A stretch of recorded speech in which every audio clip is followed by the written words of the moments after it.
Well, this is the Big Friendly Swim podcast, and I'm the Big Friendly host. And today's guest is an NCAA champion and just finished up your fifth year at Indiana University. Brendan Burns, how are you? I'm good. Thank you for having me on today. Thanks for being on. So we're gonna jump right into things here. Talk to me about that decision way back, like 5, 6 years ago, to swim at Indiana, and like what were the factors that led you to the team? It was definitely I think I had a really good holistic approach to recruiting. I was really fortunate to have been in the position in high school where I really could have kind of chose to go anywhere and go to any school that I wanted to in the country.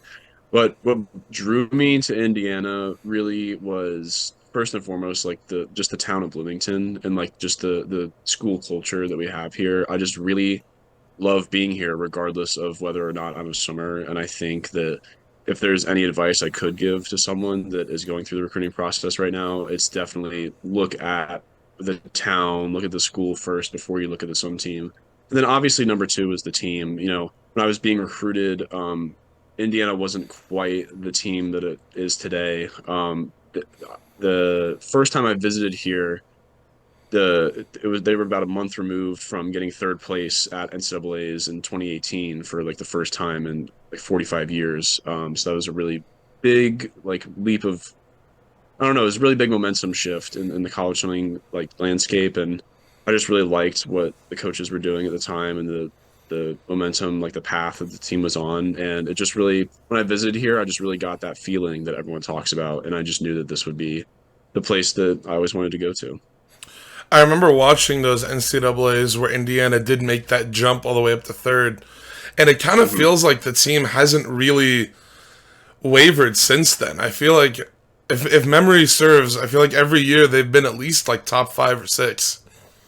Yeah, so we've been in the top for the past 7 or 8 years. We've been in the top four for like I don't know 6 of those years, and then we got sixth my sophomore year and fifth my junior year, and then fourth the past 2 years. I remember there was one year in particular where I think it was like Indiana, NC State, and Florida in some order, and it was separated by like maybe 10 points. Last year it was Yeah. epic. That last day was incredible. You know, if I could. I have a lot of stories to tell from NCAA's, but if someone asks me like what's the team dynamic like at NCAA's, that's definitely a story I would tell where, you know, we were so close on that last day. And there were so many things that, you know, could have like not gone our way, but they have happened to go our way. And we were actually 5 points out from third from Texas last year too. It came down to the final relay. They just swam a faster time than us in the heat prior in that 4 free relay. So that's how they got us. But it was just a fantastic battle on that last day.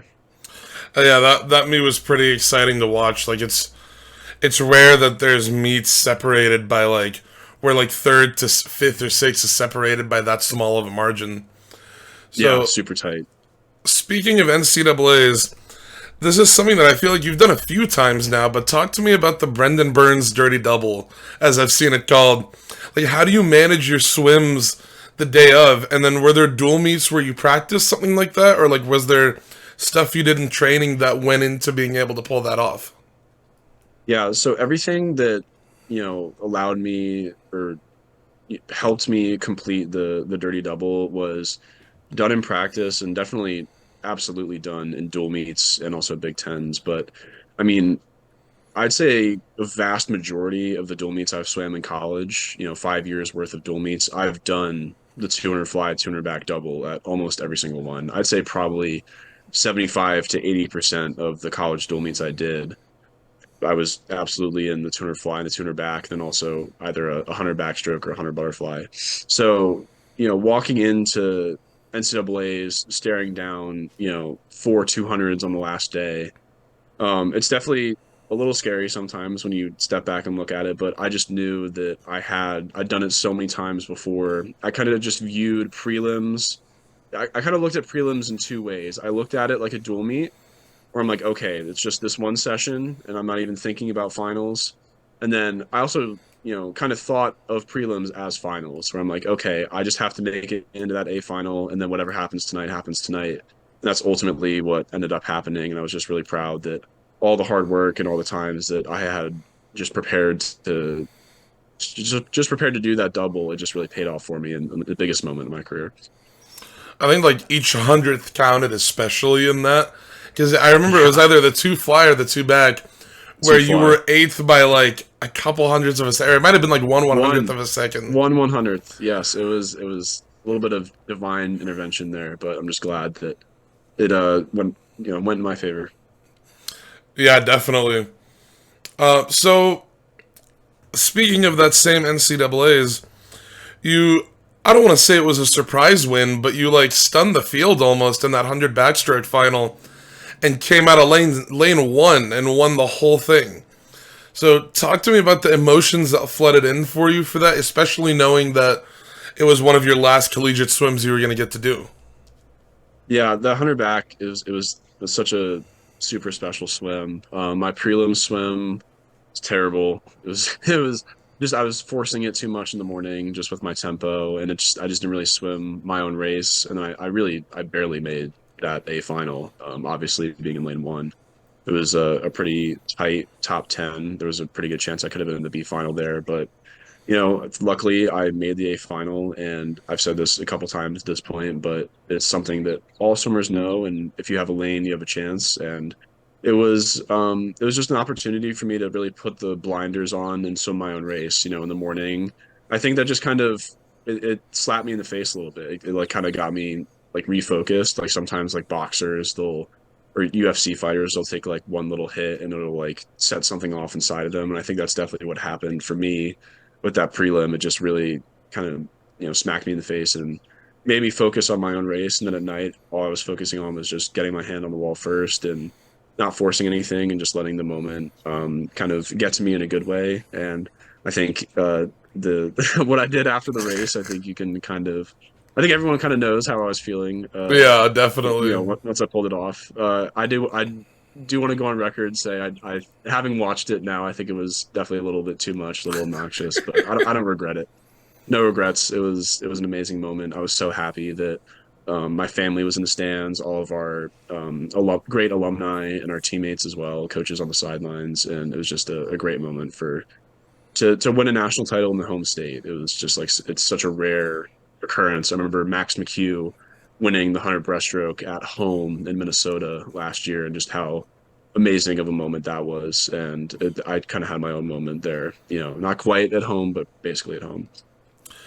It like speaking for myself, like I was watching the race and I was looking at the middle of the pool, and then like everybody touched, and I'm like, oh my god, Brendan Burns won the race. And I mean, it was just so exciting to watch as a spectator, even just at home on my computer. Like I'm Thank on a you. Discord call with like a bunch of my friends, and they're like, "Why are you screaming?"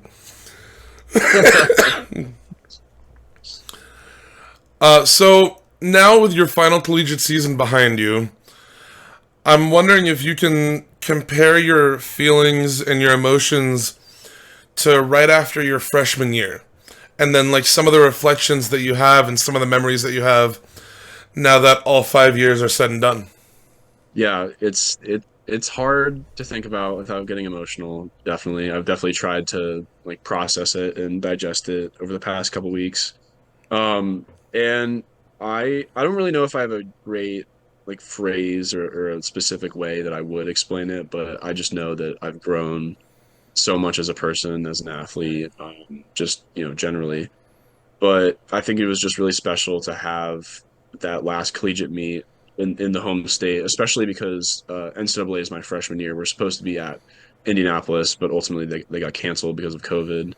And I mean, everyone feels this way about the pandemic and everything, but I definitely will say that it's just such a different world comparing now to where I was my freshman year, just where I was as a person and an athlete. And I'm just really grateful that I've had so many supportive people here at Indiana, as well as my family, and just the way that I couldn't have done half the amount of things that I did in my college career without their support and without them guiding me and teaching life lessons through sport. I think that swimming's coming to an end soon for me, but I think that I've learned literally everything I know through the sport of swimming, and I think that there are going to be some really good life lessons that I'll apply to my wherever my life takes me because of swimming.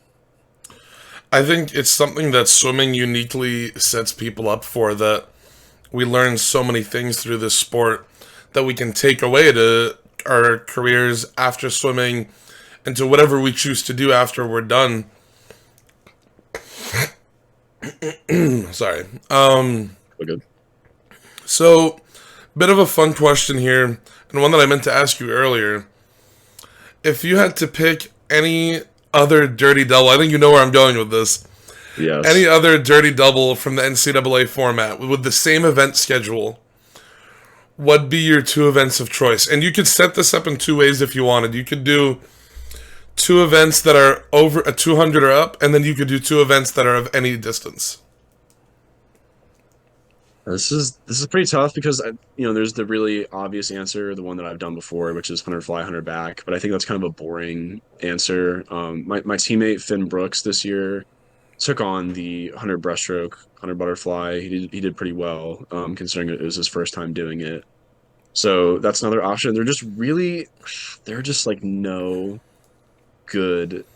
I told this to several people before I chose ultimately to do the 200s double and NCAA's over the hundreds double. And I explained it to people. I'm like, I'm basically choosing which foot I want to shoot myself in. Like, there's no matter what, I'm going to be handicapped or debilitated in some way, but I just have to deal with it. But if I had to pick, I really respect my other teammate, Tomer Frankel. He's taken on the 200 free, 100 fly double multiple times at the Big Ten level with great success. And I really just admire how, first of all, how tough that double is. The 200 free is such a brutal race. It's such a demanding race on the legs, and then having to turn around and get up in the 100 fly and use those fast twitch muscles. It's definitely that one's really tough, but I think that's the one that I would go with. I, at my own college meets when I swam, I would always be the person. Sometimes I'd do the 500 on the first day, but my last 2 years, my coach put me in the 400 I am on day two, and then the two fly and the mile on Oh, day three. yeah, that stinks. That's a bad It one. it was brutal, but the way it would work was, I think my last year I was seated ninth, so I got to swim it in the morning. So Hmm. all I had to do was get into finals of the two fly and then just focus on the mile, and then I could Nice. just be all in for the two fly in finals. Yeah, But it was an absolutely brutal double. that's honestly I think Brooks Fail is the most recent attempter of. He was in Arizona summer and he did the Yeah. mile and the two fly, and I have so much respect for people that do that. I think that's honestly harder than the one that I did. Just because the mile. I've never swam a short course mile ever. I'm. You can call me scared, and you're probably right because it's just like it's 15 minutes of or 14 minutes of brutal endurance, and then you have to get up and do a 200 fly. I couldn't imagine doing that. It always worked out decently okay, because if I'm not mistaken, the two fly is like the last individual event. It's the first and last. Yeah, two back is first, except for the mile, and then two flies last. Yeah, Yeah, so it always worked out decently okay. Like I had like almost an hour to rest and cool down. that's good. So you and Kasper Stakowski have sort of had like a bit of an storied and somewhat underrated, in my opinion, NCAA rivalry. So what did it mean for you to have somebody like that who pretty much swam a lot of your events? What did it mean for you to have somebody like that constantly pushing and constantly racing with you throughout your college career? It's just been nothing but fun. He is such a. I think similarly to me, I think we're kind of yin and yang, where we're just very passionate, competitive people, and I think we just really brought out the best in each other over the last couple of years. I'm really gonna miss racing him and just having him in the back of my mind, like pushing me, like, oh, well, I'm in a hard practice. I'm like, I use him as motivation. I really do. Him and then Destin as well, Adam Cheney, some of the really good freshmen this year. But it's been just everything that you want college swimming to be about is the I think the rivalry that I've had with Casper. And then at the end of the day, he's just a great guy. I'd love to, I would just go out with him and, get a meal or something and just hang out with him. He's just an awesome guy, and I'm really gonna miss racing him. I really don't know when the next time I'm going to see him is, because he's a Polish national team member. I'm sure he'll go to a lot of international meets for Poland in the future, but I don't think that's going to be in my future. So I hope I get to see him soon. You know, you're talking about all those guys that you raced, and it's kind of seemed like it's almost like we're in a changing of the guard at this point, where like a bunch of the pre-COVID NCAA athletes, like people who joined their freshman year or who like the pandemic hit their sophomore year, I if I'm not mistaken, I think all of them are pretty much done at this point, or like Hmm. for the most part. There's one more, yeah, one more class of fifth years that will have been here during COVID, and that's about it. It like feels kind of like the end of an era. And like there's a lot of like records that are gonna stand for a long time. Like Catherine Burkhoff won the 100 backstroke at ACC's 5 times in a row. There's records like that that like I don't, hopefully are never gonna go untouched. Yeah.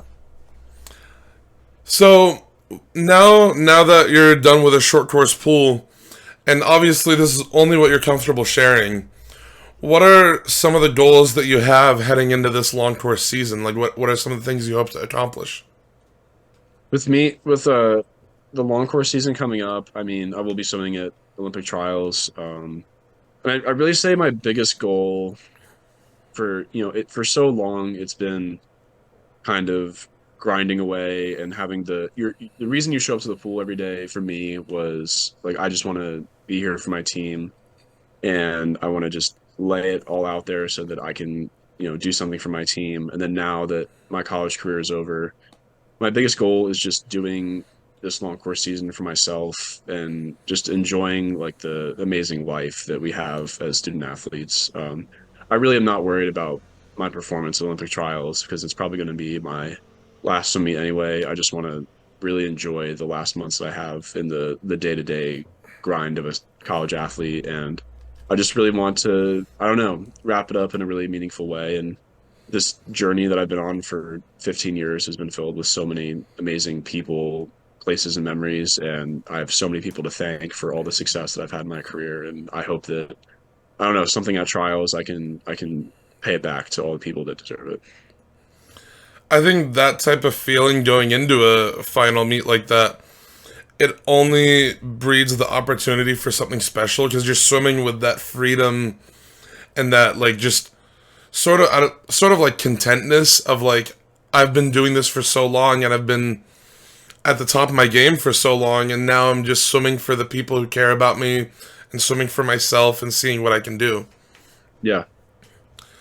Brendan, thank you so much for joining me. That's all the questions I got for you. But Yeah. Thank you so much for before having me.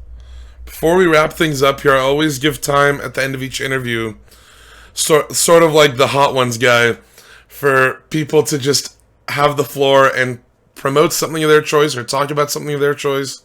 So the floor is yours to talk about pretty much whatever you want. The floor's mine. I mean, I don't know. I what should I talk about? I where do I want to take this? I have no, I have no idea. I will say like I do have a desire to keep swimming. But unfortunately, myself and other kind of short course slanted athletes don't really have a really great platform from USA Swimming to be able to like continue our careers and kind of focus more on short course. I will say that the ISL was an amazing kind of experience, and I actually went to the very first ISL match in Indianapolis in 2019, and I had a really, it was a great meet, and I just really had a light bulb go off in my head. Like I really want to do this when I'm done college swimming.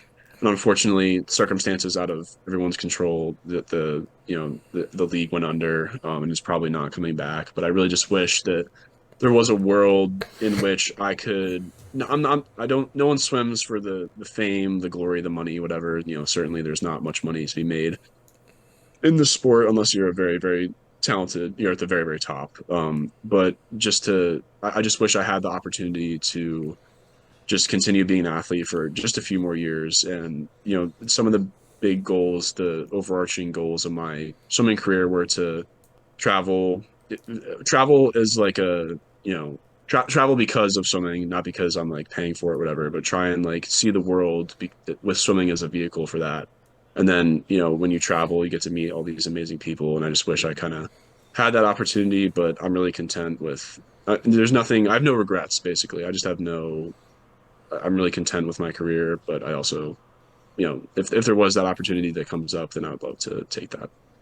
It's always been a shame, in my opinion, that USA Swimming hasn't put that much focus on short course swimming, Yeah. because like it's sort of it's left like big names that I can think of are like Coleman Stewart and Kelsey Dahlia, world record Eden holders. Nelson. Yeah. Yeah, Beta Nelson, Yeah. like There are a lot of people, phenomenal short course swimmers who haven't gotten that opportunity. there are a lot of people ahead of me that deserve that platform, but I think I would be somewhere in that conversation. But yeah, Coleman Stewart, the world record holder in the 100 back, he gets left home from short course worlds. Vita Nelson wins the World Cup circuit, which is grueling. I mean, three Yeah, different meets in 3 different countries in 3 different weeks, and she puts up some incredible performances, and then she, ultimately doesn't get chosen. And then Kelsey Dahlia, like you said, another great short course swimmer who was probably more successful than the rest of us on the long course level. She's an Olympic gold medalist, but still, I think she would have benefited from a more of a short course platform. But yeah, it was, I don't know. It's the world we live in. We can only operate around it. So yeah. It's something I hope will change, but you're exactly right. Like it's the hand that we're dealt. yeah. All right, Brendan, thank you so much for sitting down with me. Special shout out to your dad for telling me to. I don't know if he told you or not, but he Oh like my God. he messaged me and was like, "You should ask Brendan for an interview," and I'm like, "Yeah, why not?" Well, thank you, Eric. He Thank you seems for like a having me good on. guy. Yeah, my parents, they've been really amazing throughout this whole journey. And my whole family, my sister as well, grandparents. Swimming is a family affair, so I'm really glad that he's able to get in on the fun. Yeah, definitely.